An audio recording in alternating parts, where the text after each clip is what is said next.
good morning class 7 students. We are reading the chapter Physical and Chemical Changes.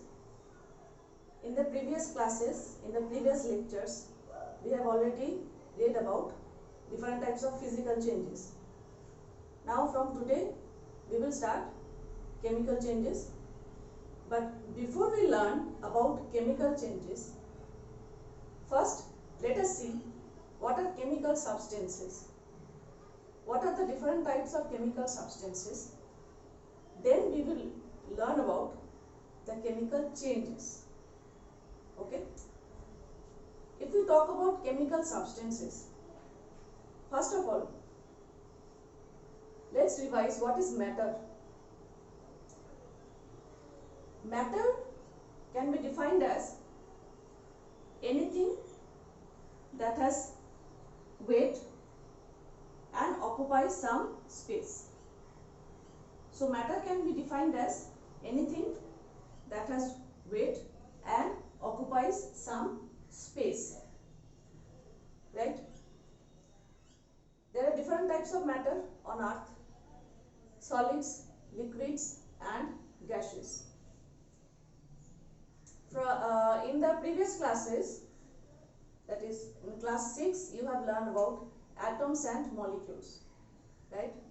Atom is the smallest unit of any matter, and molecules are made up of either single atom or more than one or two atoms bound together by chemical bonds. So already we know what are atoms and molecules. In this class, we will learn what are chemical substances. All the different types of chemical substances may be grouped into two categories. Some are pure substances, or some may be called as impure substances. Okay, so please open your copies and write down what are pure substances and what are impure substances.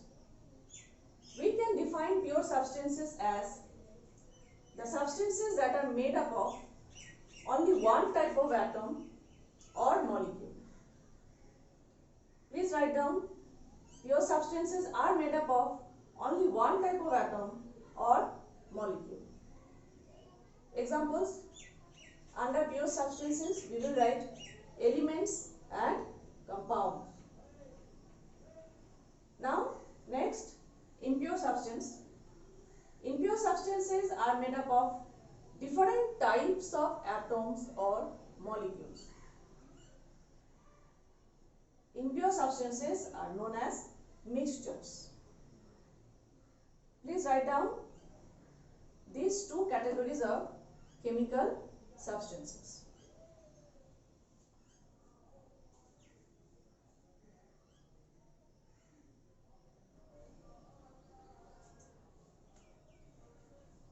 Okay students, now we will learn about pure substances, that is elements and compounds. Let us see what are elements. Elements are the substances that consist of only one type of atoms. Elements are those substances that consist of only one type of atoms and cannot be broken down. And cannot be broken down into simpler substances either by physical methods or chemical methods. Such type of substances are known as elements. So what are the examples of elements? Metals and non-metals are the examples of elements. Now let us see some examples of metals.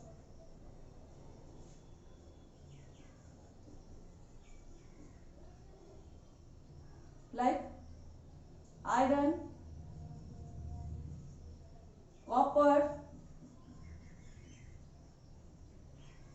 silver, gold,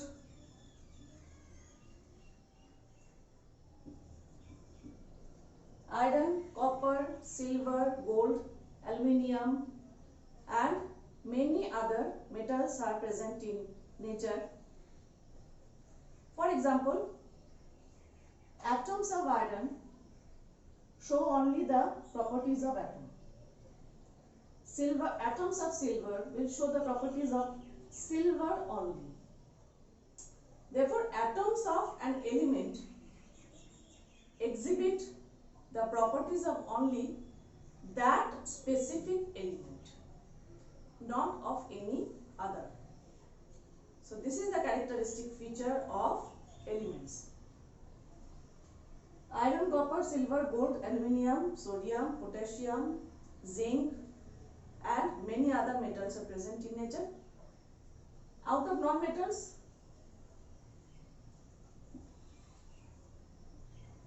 the gaseous non-metals are very common to us, like oxygen, nitrogen, hydrogen.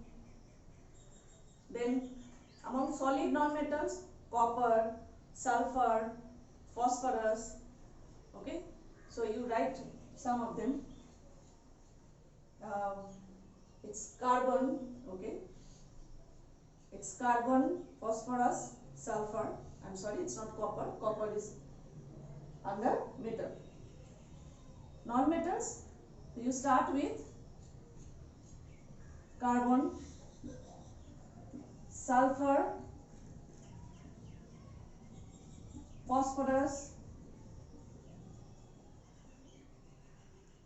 then oxygen,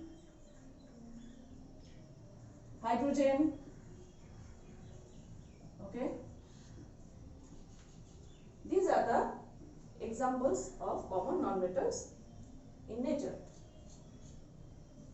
Now moving on to compounds. Compounds are the substances in which two or more elements are combined together chemically by chemical processes known as chemical reactions.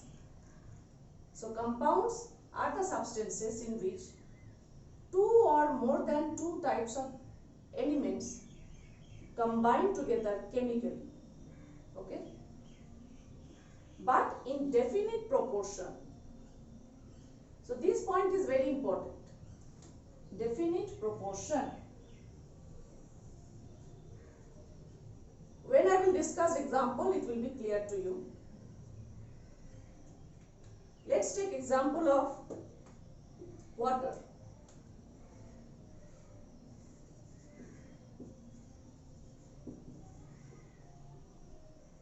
Water, which is a compound made up of hydrogen and oxygen.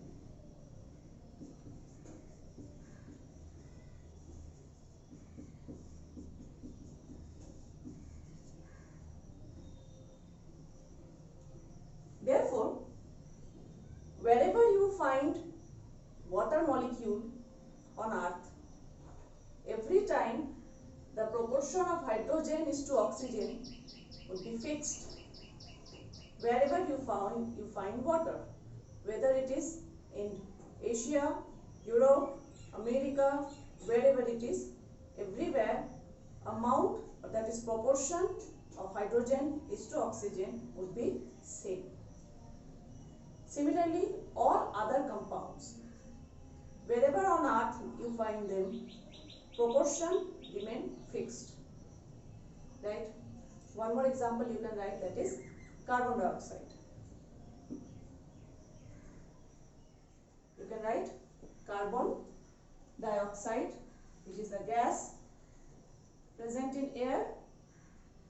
It is a compound made up of carbon and oxygen.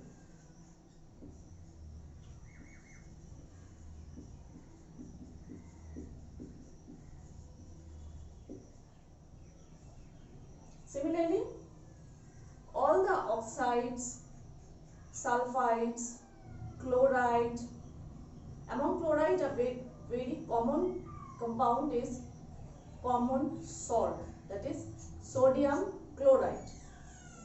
Okay, common salt or sodium chloride is also a compound. So, there are numerous compounds present in nature.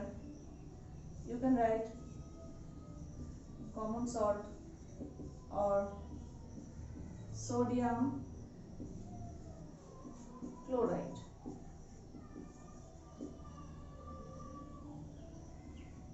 So, sodium chloride is a compound made up of sodium, which is a metal, plus chlorine, which is a non-metal.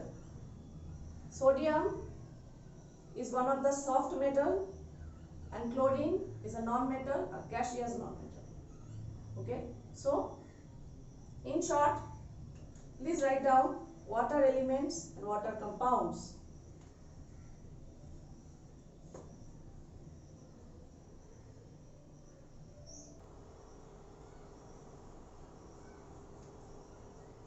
Okay students, now we will learn about symbols and formulae.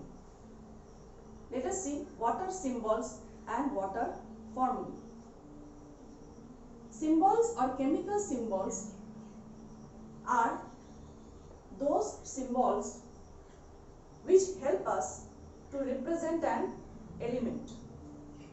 So we can represent an element using short form of its name.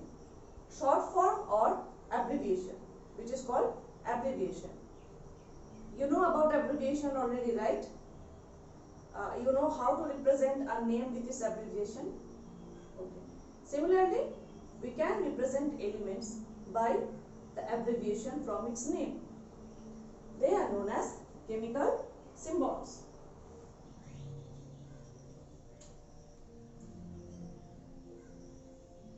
Similarly, the symbolic representation of the composition, that is chemical composition of a chemical compound, is called its formula. Now first of all, this side we will write some symbols of some very common elements. We will write symbols of some very common elements, like for example,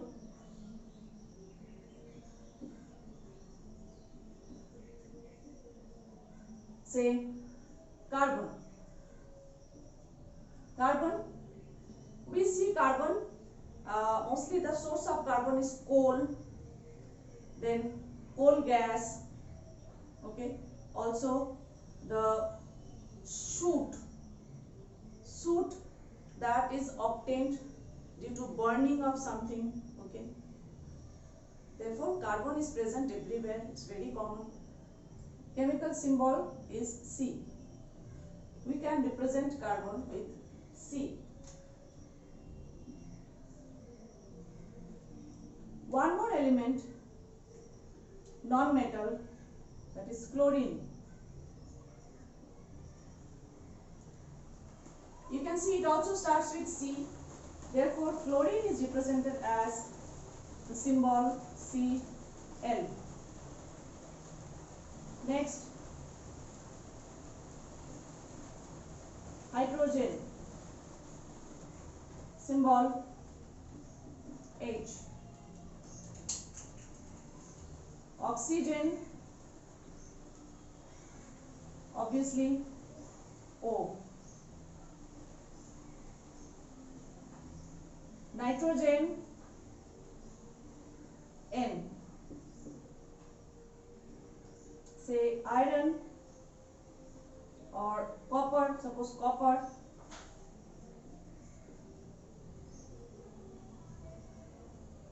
Or one very common, calcium, also start with C. Calcium,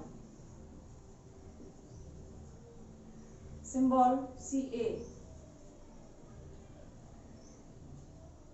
And one of the very common metal, that is aluminium.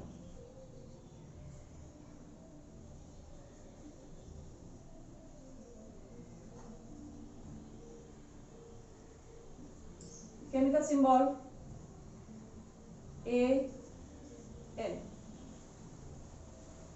So these are a few examples of chemical symbols. Now this side we'll write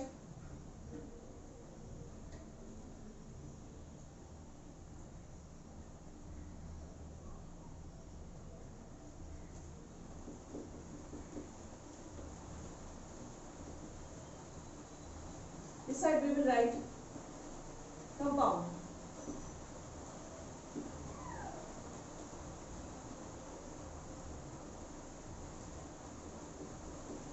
And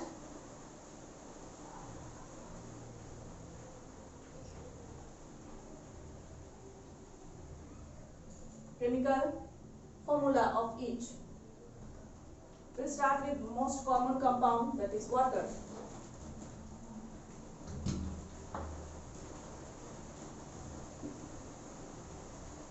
Formula H2O.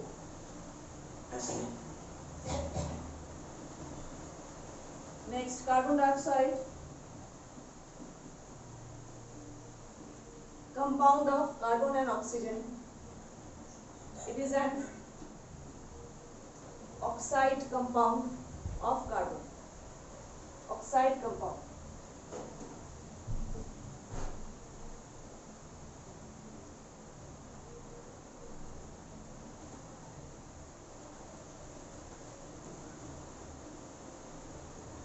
After this,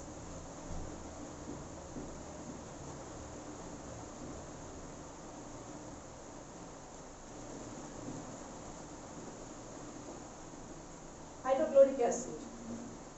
You all have read about it in acid-base chapters. Basically, you have read about many, already you have read about many formulae in acid and base, right? Therefore, let us write the names of the compounds. Hydrochloric acid, HCl.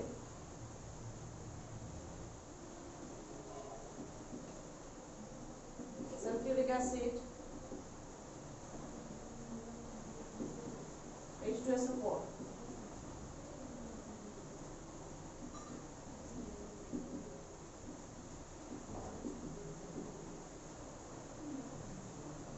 Nitric acid, formula HNO3. So students, please pay attention while you are writing the numbers of atoms in a compound. Numbers of the elements in a compound. Okay. So you must be aware of, you have to be aware or careful about writing these numbers down on the right hand side.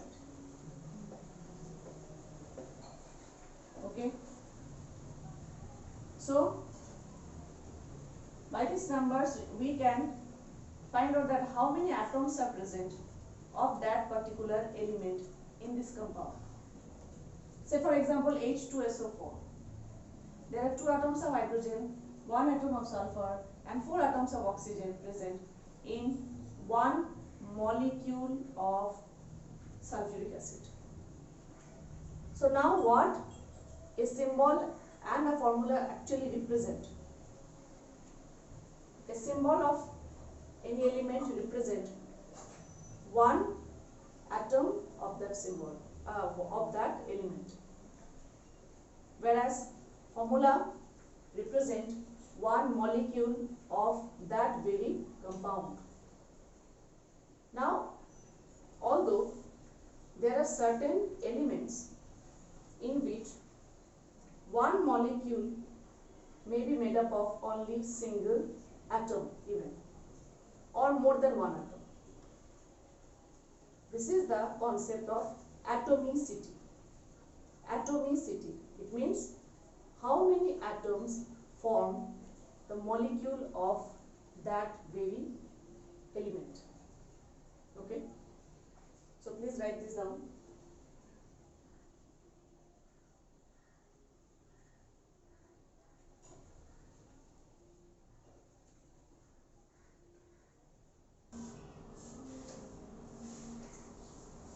So now we will see what is atomicity of an element. Atomicity can be defined as number of atoms that make up a molecule of an element.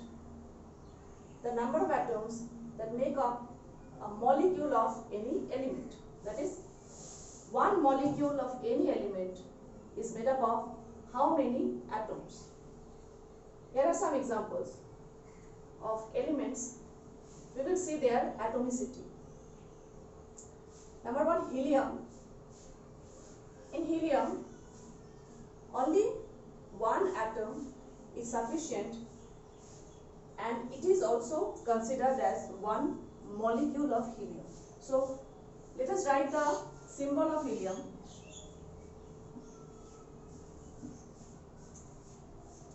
This also represent, so He represent one atom as well as one molecule of helium. Therefore, it is known as monoatomic molecule. Next, hydrogen. Number of atoms in one molecule is 2.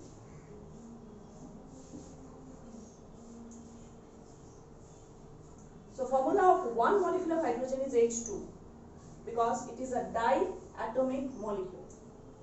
Next, oxygen. Symbol of one molecule of oxygen is O2 because two atoms of oxygen combine chemically and form one molecule of oxygen. So, oxygen is also a diatomic molecule. So, these are representing one molecule of that very element. I think it is clear to you all. Nitrogen also diatomic. So, one molecule of nitrogen is represented by N2. Chlorine as well, Cl2. But ozone, which is another form of oxygen, it is a triatomic molecule, so we will write as O3. And phosphorus, in phosphorus, 4 atoms of phosphorus bound together chemically and form one molecule of phosphorus. Okay, so phosphorus molecule is known as tetraatomic molecule. So this is the concept of atomicity, which says that how many atoms are present in one molecule of any specific element. Okay students, so that's all for today's class. Your homework, write this down in your classwork copy, read and learn. Whatever doubts you have, whatever questions arise while you are reading, you are free to post in the comment section so that I can see your questions and send you the answers back. Also, there are phone numbers sent to you in the WhatsApp group. You can communicate with the teacher. Okay? See you soon in the next class. Thank you very much.